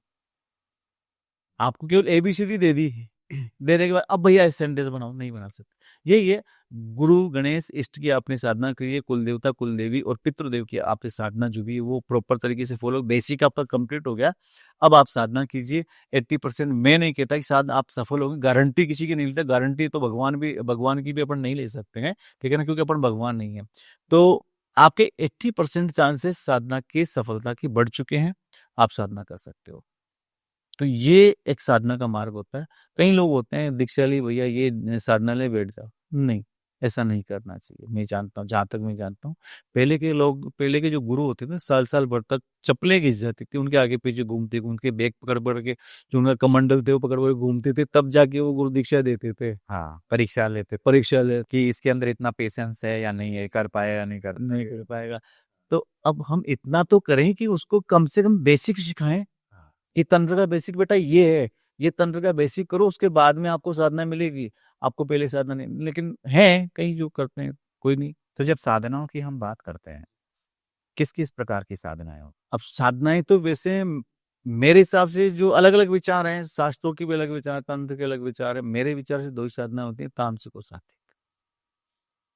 तामसिक और सात्विक 2 ही प्रकार की साधना है। सात्विक का मतलब हो गया कि आपको उसके अंदर कोई भी ऐसा तामसिक पदार्थ यूज नहीं लेना है। जैसे सात्विक के अंदर शराब हो गया, है ना, मीट मटन जो होता है, मांस मदिरा नहीं लेना है, लहसुन प्याज का यूज नहीं करना है, और कोई भी ऐसी हरकत नहीं करनी है जो तामसिक हो, ठीक है ना। ये सात्विक। सात्विक के अंदर कई सावधानी होती है, जैसे कि आपको नीचे सोना है, बेड पे नहीं सोना है, जहाँ उस रूम में ही सोना है जिस रूम में आप साधना कर रहे हो। आपके इष्ट की तरफ पैर करके नहीं सोना है। जब तक आपके 11 दिन 5 दिन 7 दिन 21 दिन साधना चल रही है, तब तक आपको सादा जीवन और उच्च विचार अपने रखने हैं। सादा जीवन का मतलब किसी का आपको घृणा नहीं करनी, किसी की आपको चुगली नहीं करनी है, किसी का आपको बुराई नहीं करनी है, झूठ नहीं बोलना है, अपने बड़ों का आदर करना है, बिल्कुल सिंपल रहना है। आपके शरीर पे कोई भी ऐसा चीज नहीं होना जैसे कि आपको कि बहुत से लोग तेल लगा रहे हैं या कोई क्रीम मिलेगा, ऐसा कुछ यूज नहीं लेना है आपको, है ना। बिल्कुल सिंपल रहना है। लहसुन प्याज का आपको त्याग करना है, और मांस मदिरा का आपको त्याग करना है। आपके पूरे दिन आपको जो आपका मंत्र मिला है साधना में, उस मंत्र का केवल जाप करना है। जो भी मंत्र उसका साधना काल में तो आपको बैठ के करना ही करना है, बट पूरे दिन भी वो मन में चलता रहे, ऐसा आपको भाव सारे दिन रखना है। ये तो अपने इसके हो गए। सबसे बड़ा जो मतलब इसके अंदर सावधानी होती है वो होती है ब्रह्मचर्य। ब्रह्मचर्य की आपको साधना जो जो लोग गृहस्थ होते हैं वो ग्रस्त होते हैं उनके लिए भी ब्रह्मचर्य बहुत आवश्यक है यदि वो साधना कर रहे हैं। मतलब वो जो 11 दिन का जो हाँ, 11 दिन का नहीं, आपको जिस दिन से साधना शुरू होनी है उसके 3 दिन पहले से ब्रह्मचर्य का पालन स्टार्ट कर देना है और 3 दिन बाद तक ब्रह्मचर्य का पालन करना है साधना में। अगर 11 दिन की साधना है तो 16 दिन की होगी। क्या क्या एक्सपीरियंस होते हैं साधना के समय जो आपने जैसे अब एक्सपीरियंस तो आप पूछो मत, एक्सपीरियंस तो इतने अच्छे अच्छे एक्सपीरियंस किए हैं कई साधकों ने, ठीक है ना। साधकों का मैं नाम नहीं लेना चाहूंगा क्योंकि हाँ मतलब एक जनरल वैसे हाँ तंत्र का जो पहला नियम होता है ना वो था गुप्त। अगर शक्ति सामने आ रही है वो बोलेगी कि आप हमें गुप्त रखोगे। जिस दिन आपने हमें सार्वजनिक कर दिया उस दिन हम चले जाएंगे, और ऐसा होता भी है ना। उसको सार्वजनिक किया कि अरे यार क्या मेरे पास अप्सरा है, छक गायब। उसके बाद आप कितनी अप्सरा बुलाओ नहीं आएगी आपकी अप्सरा, है ना। तो ये चीजें होती हैं।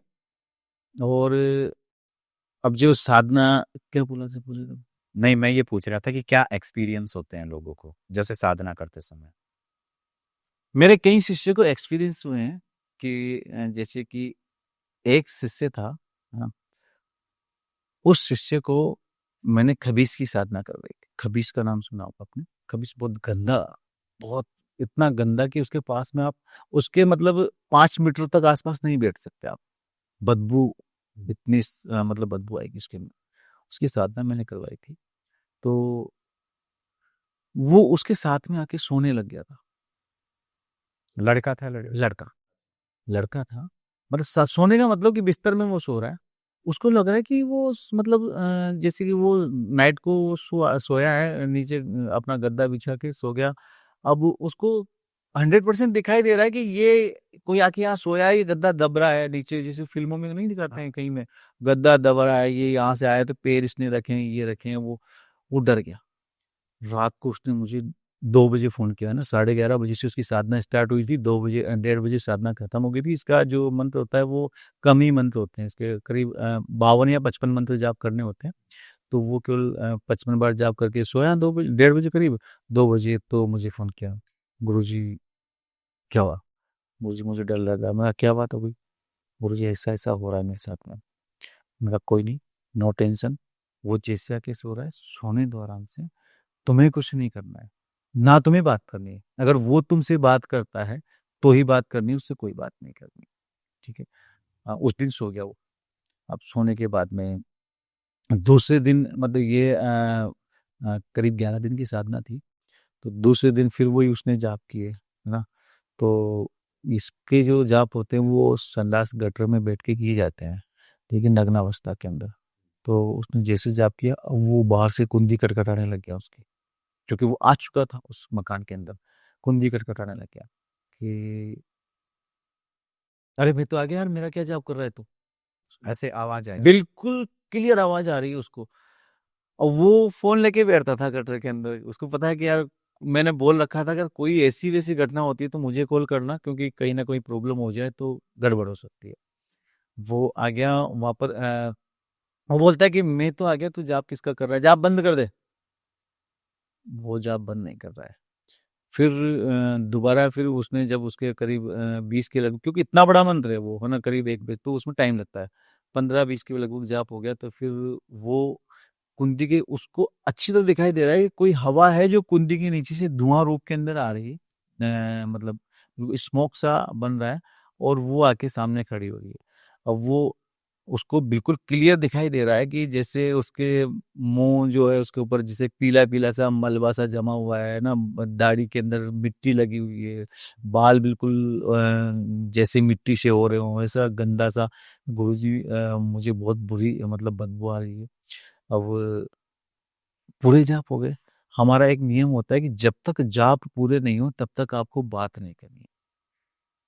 माला से वो जो एंटिटी आएगी उससे बात नहीं करनी है आपसे कर सकते हैं हाँ, नहीं हमसे भी नहीं कर सकते।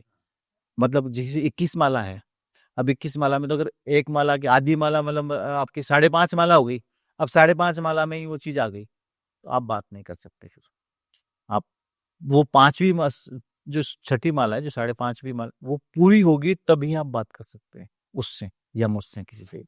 अब वहां पर माला नहीं थी, वहां पर तो 55 मंत्र जाप करने हैं। अब वो 55 मंत्र होने के बाद वो घबराया और उसका पूरा पसीना आ रहा। मुझे फोन किया उसने, गुरुजी मैं बैठा हूँ, जाप कर रहा हूँ और ऐसे हो रहा है, ये हो रहा है, मैं घबरा रहा हूँ, मुझे पसीना छूट रहा है। मैंने कहा हुआ क्या, तो ये तो बता। अरे गुरुजी सामने खड़ा है। मैंने खड़ा रहने तो कुछ बात कर मेरे सामने। स्पीकर ऑन कर ले, कोई टेंशन नहीं, शक्तियाँ बात करती हैं। स्पीकर ऑन कर ले। स्पीकर उसने ऑन कर लिया। ठीक है, अब गुरुजी क्या बात करनी। मैंने कहा इससे बात कर कि कौन है तू। उसने बोला कि वही तू कौन है। तो वो बोलता है कि जो तूने बुलाया वही हूँ मैं। कि है कौन, तो ये बता। कि मैं खबीज, जो तुझने बुलाया, तूने बुलाया था, वही मैं हूँ। तो वो मुझे, क्योंकि फोन उस फ्रिक्वेंसी को कैच नहीं करता, वो उसी के जिसने जाप किया है वो उसी को सुनाई दे, उसी को सुनाई देगा ना कि गुरुजी ऐसे ऐसे बोल रहा है। मैं इसको बोल कि तू मतलब हमेशा मेरे साथ में रहना चाहता है, इसलिए आया है, कैसे लिया है। कि ठीक है, मैं कि उसने बोला कि हाँ बोल तू। मतलब वो घबरा रहा है, वो जोरदार है ना, मैं मतलब आवाज सुन रहा हूँ मैं उसकी। और उस टाइम में क्या एक्सपीरियंस रहा है मेरा, वो रात को 2 बज रहे हैं ना, मेरा भी क्या एक्सपीरियंस, उसका भी क्या एक्सपीरियंस है कि उसको घबरा। गुरुजी वो घबराते घबराते बोला कि तुम मेरे साथ रहोगे, इस टाइप से आवाज उसकी, मेरे साथ रहोगे। कि हाँ रहूंगा, क्यों नहीं रहूंगा तेरे साथ में, तूने बुलाया तो तेरे साथ ही रहूंगा। कि अब क्या पूछूं गुरुजी। अब पूछ इससे कि तू क्या भोग में क्या लेगा, क्या नहीं लेगा।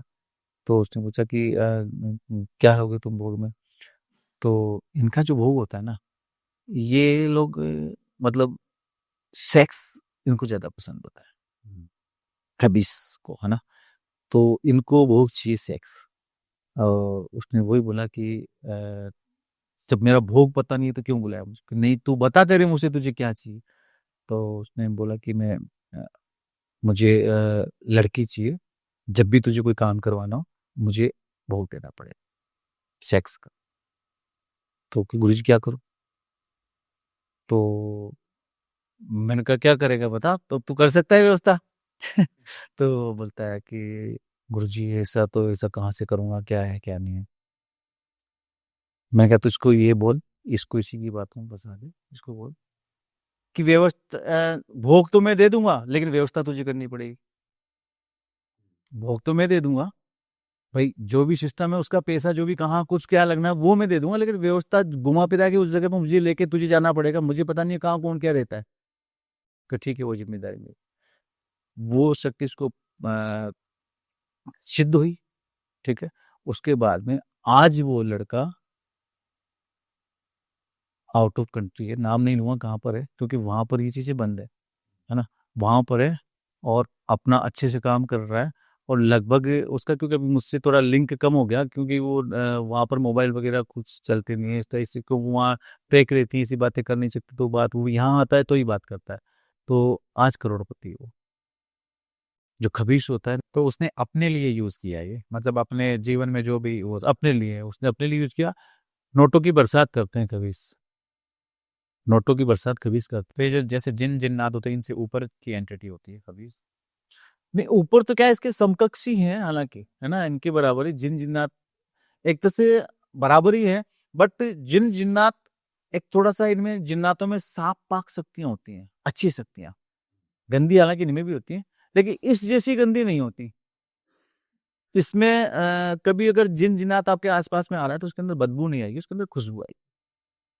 लेकिन इसमें क्या है, ये जैसे अब कई लोग आपने देखे होंगे, इसका भोग भी हम जो देते हैं ना, वो कहाँ, जैसे इसका मिठाई का जो भोग लगाते हैं उस समय पे हम, वो भोग उनको देना पड़ता है जो आपने कहीं रोड पे नहीं देखे होंगे, जिनके ऐसे लोग होते हैं जिनके बाल बिल्कुल यहाँ से बिल्कुल वो मिट्टी सी हो रही है। बनाए हुए बहुत टाइम हो गया है। हाँ ना, ऐसे लोग होते हैं, कपड़े जो वाइट था वो बिल्कुल काला सा हो रहा है। उस टाइप के लोग होते हैं ये। उस टाइप के जो मतलब बनते हैं, मतलब जब डेथ होती है तो उसके बाद वो बन जाते हैं। क्योंकि वो जो पागल जैसे होते हैं ना, वो वही इनका भोग भी मीठा जो हम रखते हैं वहीं जाकर उनको खिलाते हैं कि यार भैया प्रसाद। मतलब उन ऐसे लोगों को, ऐसे लोगों को खिलाना पड़ता है। मतलब जो लोग साधना मार्ग पे आगे जाना चाहते हैं, हाँ, आप उनको क्या कहना चाहोगे? साधने मार्ग पे जो आगे जाना चाहते हैं उनको मैं यही कहना चाहूंगा कि अच्छे गुरु की तलाश करो। गुरु वो हो जो आपको अच्छे मार्ग पे ले जाए, ठीक है ना। 2 प्रकार के गुरु होते हैं। आप अगर साधना में जाना चाहते हो तो साधना मार्ग का गुरु ऐसा ढूंढो जो आपको प्रॉपर तरीके से सिखाए। अच्छे गुरु की तलाश वहां खत्म होती है जो प्रॉपर तरीके से सिखाता है, और सीखने की कोशिश करो। कई शिष्य ऐसे हैं जिन्होंने हाँ 1.25 लाख जाप कर दिया, गणपति का कर दिया, इसके बाद 150 लोग, अरे यार ये गुरुजी अब 6 महीने इसमें ऊर्जा देंगे, वो कर देंगे, तो छोड़ के चले गए। मगर जाओ, मुझे उससे कोई फर्क नहीं पड़ रहा है, बट शिष्य होंगे वो प्रॉपर रहेंगे, ठीक है। तो मेरा तो साधकों से यही कहना है, अच्छे गुरु की तलाश करो, अच्छे गुरु से मिलो, और उनसे जैसे जैसे वो कहते हैं वैसे वैसे करो। गुरु कहे सो करो, गुरु करे सो मत करो। गुरु तो दारू पी रहा है, तुम्हें उससे मतलब नहीं है। गुरु तो कुछ भी कर रहा है, वो उसकी पर्सनल लाइफ है। गुरु कह क्या रहा है आपको? गुरु के वचन ही सर्वोपरि होते हैं, गुरु के वचन ही सब कुछ होते हैं, ठीक है ना। आज मेरे गुरु हैं, तो और दूसरा एक बात और बता दूं साधकों को यहाँ पर, कि आपको गुरु कुछ नहीं दे रहा है, कुछ नहीं दे रहा है, कुछ नहीं है गुरु के पास में। गुरु के पास कुछ नहीं है, गुरु कुछ नहीं दे रहा है, और गुरु अगर आप मानते हो तो सब कुछ दे रहा है। कैसे? वो गुरु सत्ता काम करती है जो ऊपर बैठी हुई है, जिसने इसको भेजा है यहाँ पर गुरु बना के। इसके अंदर एक गुरु तत्व विद्यमान है इसके अंदर, ठीक है ना। ये लवकुश कुछ नहीं देगा आपको, ठीक है ना। इसके पास कुछ नहीं है, ये शरीर है, ये तो आज खत्म है, कल मिट्टी बन जाएगा, ठीक है ना। बट इसके अंदर जो गुरु तत्व विद्यमान है ना, वो अपने आप देगा, आपके मन को देख के। आपका मन जब देखेगा अपने आप देगा। इसका एक जीता जागता जीवंत उदाहरण मैं दे दूं, एकलव्य का। द्रोणाचार्य ने क्या किया था? भैया तू मैं राजकुमारों को सिखाता हूँ, तो भील का पुत्र है, मैं तुझे नहीं सिखाऊं। उस टाइम की द्रोणाचार्य की बात है। मैं तुझे नहीं सिखाऊं, कि मैं राज दरबार में जो राजकुमार होते हैं उनको सिखाता हूँ। वो 5 पांडवों को सिखा रहे थे, ठीक है ना। भील वो एकलव्य थे, उन्होंने प्रणाम किया, गुरुदेव कुछ कृपा करो। कर नहीं भैया मैं कुछ नहीं कर सकता, तुम जाओ यहाँ से। निकाल दिया, वहां से चले गए। क्या किया एकलव्य ने? गुरु की मूर्ति बनाई ना। गुरु ने हाथ पकड़ के थोड़ी बोला कि ये कमान ऐसे पकड़ा जाता है, ऐसे खींचा जाता है, नहीं बोला ना उसने। गुरु जी ने कुछ भी, सिर्फ मूर्ति बना। मूर्ति बनाई, उसको 2 अगरबत्ती लगाई, उसको जो भी उससे पूजा वगैरह वो किया, और उनका नाम लेके तीर चलाना शुरू किया। एक दिन अर्जुन से भी बड़ा धनुर्धर बना था, जिसका क्या किया था पता है? अंगूठा ले लिया। अंगूठा ले लिया था। अब तेरा अंगूठा दे दे मुझे गुरु, जब तूने मुझे गुरु बनाया है तो गुरु दीक्षा में तो कुछ दिया ही नहीं। गुरुदेव आप मांगो, क्या चाहिए, क्या चाहिए आपको? तेरा अंगूठा चाहिए। बाएं अंगूठे की, इस अंगूठे से काम होता है। अब ये अगर ये कुछ नहीं रहेगा तो इससे कुछ नहीं कर सकते आप। ये अंगूठा काट के ले लिया, जिससे तो उसको पता था कि यार ये तो अर्जुन से बाहर निकल रहा है, ये कुत्ता था, इसे कुत्ते के मुंह में तीर चला दी, इसके मुंह से एक रक्त की बूंद तक नहीं निकली, और कुत्ते ने भौंकना बंद कर दिया। भौंकना बंद कर दिया। चलिए इस पॉडकास्ट को फिर यही एंड करते हैं। ठीक है। सो उम्मीद है दोस्तों आपको ये जानकारी अच्छी लगी होगी। अगर आपके कोई भी सुझाव हैं तो हमें कमेंट्स में जरूर बताइएगा, और बने रहिए तब तक हमारे साथ अगले पॉडकास्ट में। धन्यवाद।